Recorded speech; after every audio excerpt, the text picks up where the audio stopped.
केंद्रीय मंत्री रविशंकर प्रसाद जी इस वक्त आज तक पर एक्सक्लूसिव लाइव है। रविशंकर प्रसाद जी, आपके इस हमले को बंगाल के चुनावों से जोड़कर देखा जा रहा है, क्या लगता है आपको? माफी मांगेंगे सोनिया गांधी या सलमान खुर्शीद या दिग्विजय सिंह? आखिर इस प्रहार का क्या मतलब है ऐसे वक्त पर? देखिए, पहले ये पूरा विषय किसी चुनाव से संबंधित नहीं है। 13 साल पहले यह घटना हुई थी और मैं आपको धन्यवाद दूंगा कि आपने उन सबों के टीवी बाइट्स को दिखा दिया ताकि कोई ये ना कहे कि हमने ऐसा नहीं बोला था। और हमारी ममता जी ने 17 अक्टूबर 2008 को बाकायदे जामिया नगर में एक रैली में कहा था कि ये फेक इनकाउंटर है और अगर गलत साबित हुआ तो मैं पॉलिटिक्स छोड़ दूंगी। मैंने इंडियन एक्सप्रेस के वो कतरन से वो न्यूज पढ़ा जो नेक्स्ट डे 18 अक्टूबर को पब्लिश हुआ था। तो ये हैं बड़े सवाल। और मैं आपसे कहूंगा ये कोई छोटी वारदात नहीं थी। 39 लोग मारे गए, लगभग 100 घायल हुए और जो आरिफ खान उर्फ जुनैद था वो 165 लोगों के हत्या के विभिन्न मामलों में यूपी में बाकी जगहों पर उसका इन्वॉल्वमेंट था। और उसको लेकर देश के आतंकवाद के चुनौती पर इस तरह की बात की गई, कोई आंसू बहा रहा है, कोई इसको फेक कह रहा है। और ये जो श्रीमान दिग्विजय सिंह हैं, ये पार्टी के राष्ट्रीय महामंत्री थे और मैं पार्टी का मुख्य प्रवक्ता था। ये आजमगढ़ गए थे और वहां इन्होंने कहा था उनके सर पे गोली लगी है, ये फेक इनकाउंटर है। हमने सवाल किया था, सोनिया जी आपकी सरकार वो वीर मोहन चंद शर्मा को अशोक चक्र दे रही है और आपकी पार्टी के महामंत्री पूछ रहे हैं मतलब क्या है इसका? देखिए, आपको मैं बहुत ईमानदारी से बता दूं अंजना जी, अगर वो मोहन शर्मा नहीं मारा गया होता तो दिल्ली पुलिस पूरे कटघरे में होती। और मैंने कहा था उस समय संसद में हम लोगों ने उठाया था, आज फिर उठा रहा हूं कि ये पूरी कवायद थी कि पूरे दिल्ली पुलिस को बदनाम करो। और इसका असर हुआ, जो मैंने कहा था, उनको आतंकवाद के खिलाफ कार्रवाई में उनका मनोबल कमजोर हुआ था। इसलिए हमने कहा उसकी जांच होकर वो रिपोर्ट सामने आनी चाहिए। वो दिल्ली की पुलिस है। 39 लोग मारे गए थे। India Gate, Greater Kailash, Defence Colony, Connaught Place, ये भारत का दिल है ना, भारत की राजधानी है। और वहां पर आतंकवाद की इतनी बड़ी घटना को वोट के लिए इतने हल्के रूप से रखा गया उस सरकार के द्वारा, उस पॉलिटिकल पार्टी के द्वारा जो उसको अशोक चक्र दे रही है। तो मैंने ये बात कही थी और मैं आज भी इस पर कायम हूं कि जब आपने भारत में आतंकवाद की लड़ाई को इस तरह से कमजोर करने की कोशिश की, दिल्ली पुलिस को बदनाम करके, उनका मनोबल कमजोर कर करके, तो जब कोर्ट ने 100 की गवाही डिजिटल मेडिकल एविडेंस के आधार पर इस आरिफ खान को दोषी ठहराया है, तो आप माफी मांगेंगे क्या? ये तो मेरे सवाल है और आज आपके चैनल पर भी पूछ रहा हूं। लेकिन सर ये बताइए कि मकसद दिल्ली पुलिस को बदनाम करना तो नहीं हो सकता है। मकसद क्या था? मकसद क्या दिखता है आपको उनका? किस वजह से कांग्रेस ने किया या इन तमाम पार्टियों ने किया? शुद्ध वोट बैंक पॉलिटिक्स। और क्या है? शुद्ध वोट बैंक पॉलिटिक्स कि हमारा वोट बढ़े, धरने में जाओ, फेक इनकाउंटर बताओ, दिल्ली पुलिस की बलि चढ़ जाए तो चढ़ने दो। इसलिए मैंने आज एक और सवाल उठाया कि चाहे वो घटना हुई थी मुंबई के ब्लास्ट की, चाहे वो घटना हुई है दिल्ली की, ये जुनैद कब पकड़ा गया? आरिफ ये जो खान है, ये 18 में पकड़ा गया नेपाल से, जब मोदी जी की सरकार आ गई तब ना, क्योंकि दिल्ली पुलिस को पूरी छूट दी गई और पूरे भारत की सरकार के द्वारा सहयोग दिया गया, जाओ पकड़ो कहां छुपा है, ले आओ उसको। तब ये होता है ना। आज भी घटना होती है तो उरी होता है, बालाकोट होता है। तो घटना करने वालों को मालूम है कि उनको इसका जवाब देना पड़ेगा और सजा भी मिलेगी। तब होती है क्षमा शोभती उस भुजंग को अंजना जिसके पास गरल हो। और उस समय दिल्ली पुलिस के आतंकवाद के खिलाफ लड़ाई में उनके मनोबल को कमजोर किया गया। आप पूरे इनकाउंटर को फेक बता रहे हैं जिसमें एक बहादुर पुलिस का अफसर मारा गया और 2 घायल हुए। आप मुझे ये बताइए। और कौन सी सिर्फ ये बात, आप जरा हमें यह बताइए कि पहले जब लोग जाते हैं जेएनयू में और टुकड़े टुकड़े गैंग के साथ खड़े होते हैं और याकूब मेमन और अफजल गुरु के पूरे फांसी पर क्या क्या राजनीति की गई थी, मुझे आपको बताने की जरूरत है क्या? आप जाइए अपने आज तक के पुराने बाइट्स को और सारे विजुअल्स को निकालिए, आपको सारी बातें सामने आ जाएंगी। तो जब भी आतंकवाद के खिलाफ कोई सघन कार्रवाई हुई, फांसी हुई, सजा हुई, तो हमेशा पुलिस वाले, इन्वेस्टिगेशन वाले शक के दायरे में आते हैं। आतंकियों के पक्ष में और दिल्ली पुलिस के खिलाफ बोलकर, जी सर, आतंकियों के पक्ष में और दिल्ली पुलिस के खिलाफ बोलकर कौन सा वोट बैंक सधता है? कौन सा है वो वोट बैंक?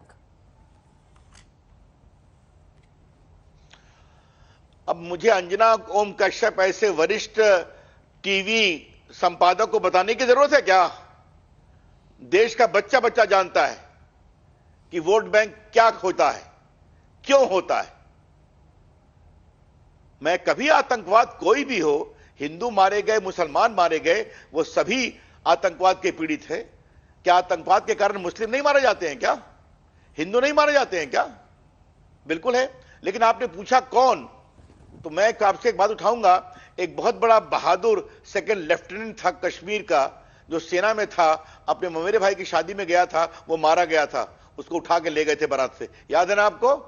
इन नेताओं ने उसकी आलोचना की थी क्या?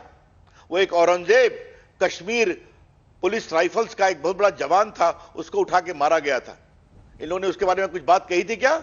उसके पिताजी ने कहा, मेरा एक औरंगजेब बेटा चला गया, मेरे 2 बेटे और हैं, मैं सेना में भेजूंगा। आपके चैनल पर हमेशा आप दिखाती हैं ना, कश्मीर में वहां की जमात के लोग किस तरह से आज सिक्योरिटी फोर्सेस में आ रहे हैं। क्या उनको टारगेट नहीं करते हैं? तो उनको टारगेट करने पर खामोशी, जो शांति के देवदूत और सुरक्षा के कर्मी बन रहे हैं, और जो आतंकवादी देश के लोगों को मारते हैं, कमजोर करते हैं, उनके पक्ष में पुलिस की कार्रवाई को झूठा बताकर पुलिस के पूरे मनोबल को कमजोर करना, तो ये वोट बैंक है या नहीं है? ये मैंने आपको साफ साफ बता दिया। सर, क्या मुस्लिम तुष्टीकरण को साधने की का एक जरिया यह भी था? बाटला हाउस एनकाउंटर पे चाहे सलमान खुर्शीद जो बोल रहे थे, जो दिग्विजय सिंह बोल रहे थे, जो सलमान खुर्शीद सोनिया गांधी के बारे में बोल रहे थे, ममता बनर्जी बोल रही थी, अब सीधा करके आपसे पूछती हूं, क्या ये मुस्लिम तुष्टीकरण का हिस्सा है विपक्षी पार्टियों का? ये आपका आरोप है? बिल्कुल, इसमें छुपाने की क्या बात है भाई? सलमान खुर्शीद बड़े वकील हैं। सलमान खुर्शीद भारत के विदेश मंत्री रहे हैं, भारत के उस समय भी शायद कानून मंत्री थे यूपीए की सरकार में। ममता जी मुख्यमंत्री हैं, केंद्र में मंत्री रही हैं। आप कैसे कह देंगी कि ये फेक इनकाउंटर है, वरना मैं पॉलिटिक्स छोड़ दूंगी, क्षमा करिए। और सोनिया गांधी यूपीए की चेयरपर्सन है, उनकी सरकार है, उनकी सरकार, मनमोहन सिंह की सरकार, चिदम्बरम गृह मंत्री हैं, मोहन शर्मा को अशोक चक्र दे रहे हैं और आपके आंख से आंसू निकल रहे हैं। दिग्विजय सिंह पार्टी के महामंत्री हैं और आजमगढ़ जाकर जिनके माथे पर गोदी झूठा दिखाकर पूरे बाटला हाउस की घटना पर सवालिया निशान खड़े कर रहे हैं। तो इसे क्या कहा जाए? यही तो है वोट बैंक।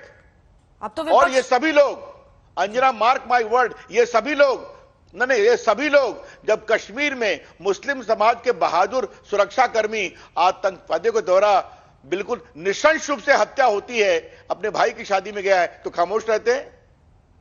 तो ये नहीं है तो मैं क्या कहूं? यही तो सवाल है हमारे।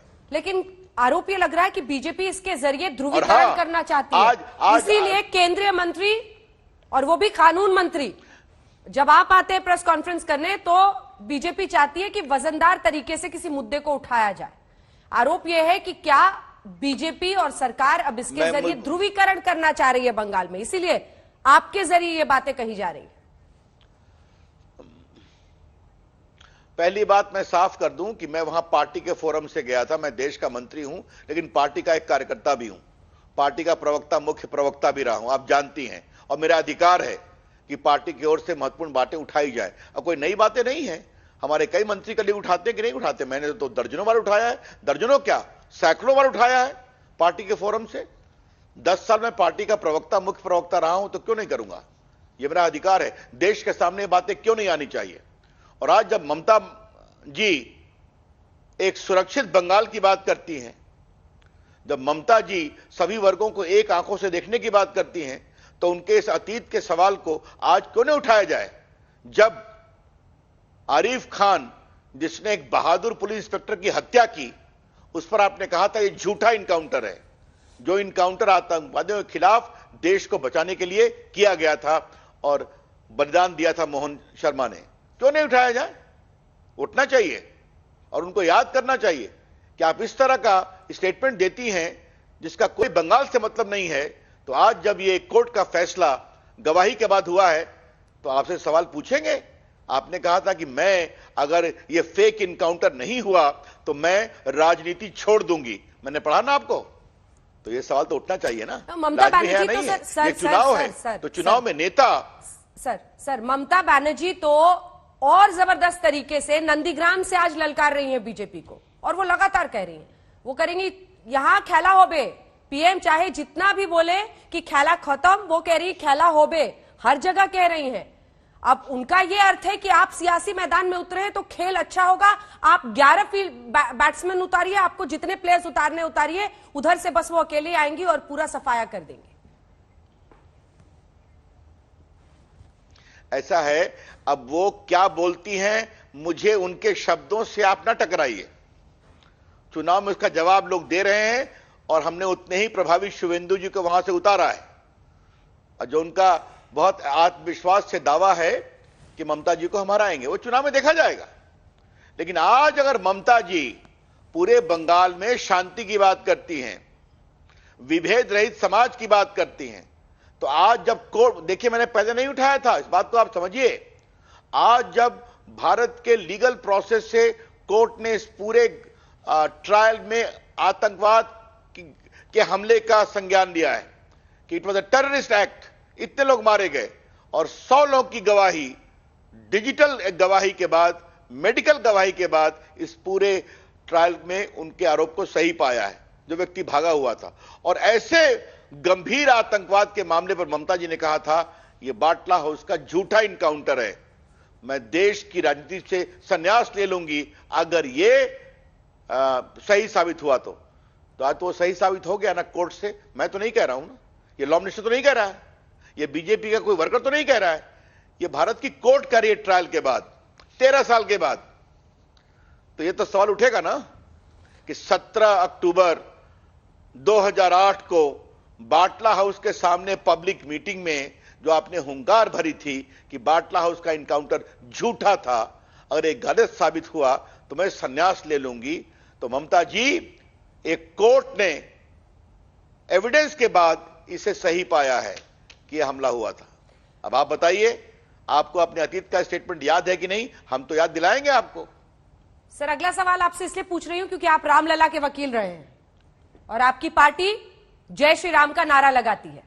ममता बनर्जी, जितना आप लोग हिंदुत्व के मुद्दे पर या फिर मुस्लिम पक्षधर होने का उन पर आरोप लगाते हैं, उतना ही वो अपने तरीके से इसका जवाब दे रही हैं।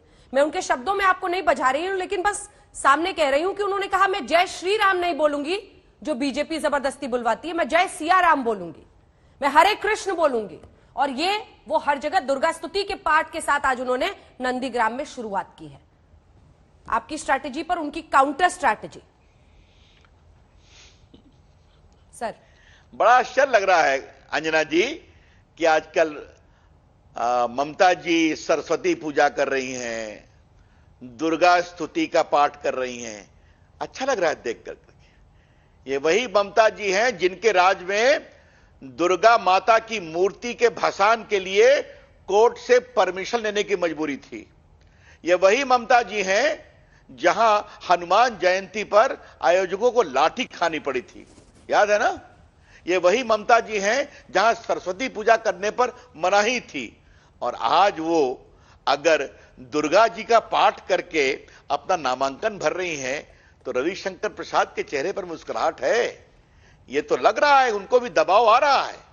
देखिए, मैं रामलला के वकील के रूप में बात नहीं करूंगा, लेकिन मैं उनको एक बात जरूर स्मरण दिलाऊंगा और आज आपके चैनल के माध्यम से देश के लोगों को बताने की कोशिश कर रहा हूं।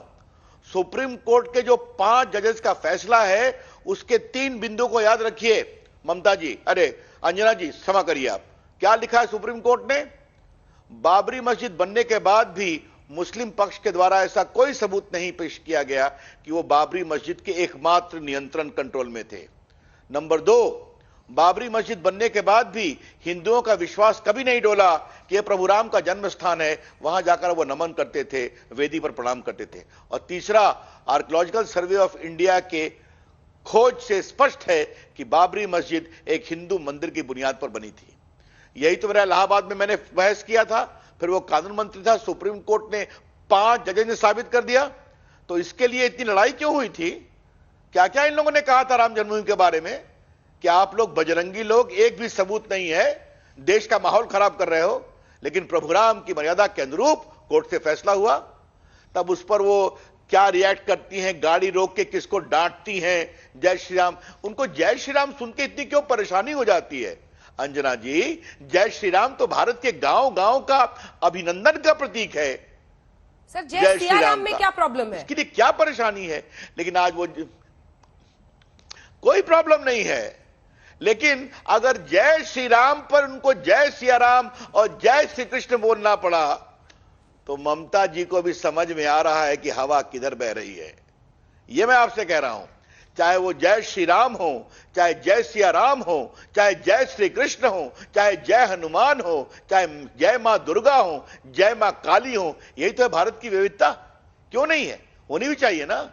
लेकिन ममता जी के राज में दुर्गा पूजा के भसान के लिए हाईकोर्ट जाओ, सरस्वती पूजा के लिए हाईकोर्ट जाओ, हनुमान जयंती की कोशिश करो तो लाठी खाओ, पिटो, क्योंकि कुछ लोग को उससे चिंता थी, तो कुछ लोग के वोट की अधिक जरूरत थी।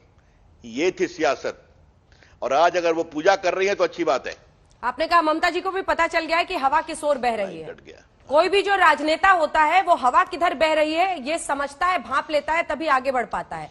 इसीलिए रविशंकर प्रसाद जी, आपसे अगला सवाल, आप लोगों ने वाकई हवा ऐसी बहा दी है, वरना सोचिए ना, धर्म चुनावों के केंद्र में सबसे बड़ा विषय बन गया है। दुर्गा स्तुति से शुरुआत कर रही है ममता बनर्जी, इसके अलावा जय सिया राम, जय श्री कृष्ण बोल रही हैं। यहां पर आम आदमी पार्टी की सरकार कह रही है कि हम राष्ट्रभक्ति, देशभक्ति का माहौल बनवाएंगे स्कूलों में।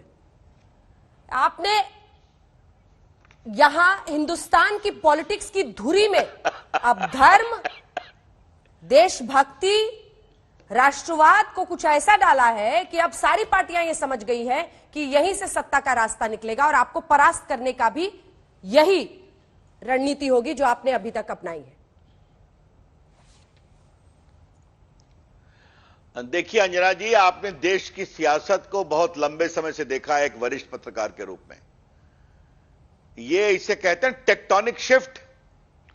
जब देश की राजनीति और चुनाव होता है तो मुद्दे आते हैं, तो मुद्दे धर्मनिरपेक्षता के भी आएंगे, मुद्दे स्यूडो सेक्युलरिज्म के भी आएंगे, मुद्दे लोगों की भावनाओं को किस तरह से कुचला गया वो भी आएंगे। अब आज तो लोग क्या क्या बोलते थे, अब आज लोग दुर्गा स्तुति गान कर रहे हैं। और कुछ लोग, ये श्रीमान अरविंद केजरीवाल जी का स्टेटमेंट आपने दिखाया था ना, ये पूरा बाटला हाउस पर अभी आपने सुनाया था ना, अब वहां से अरविंद केजरीवाल राष्ट्रभक्ति की बात कर रहे हैं। तो ये तो हमारी सोच की विजय है ना।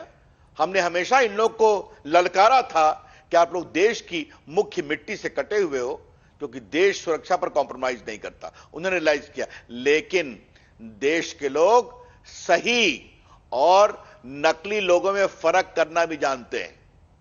देश के लोग ईमानदारी से कौन देश की सुरक्षा के प्रति, राष्ट्रभक्ति के प्रति समर्पित है, और कुछ लोग वोट के लिए ये सौदागरी कर रहे हैं, ये भी देश के लोग जानते हैं।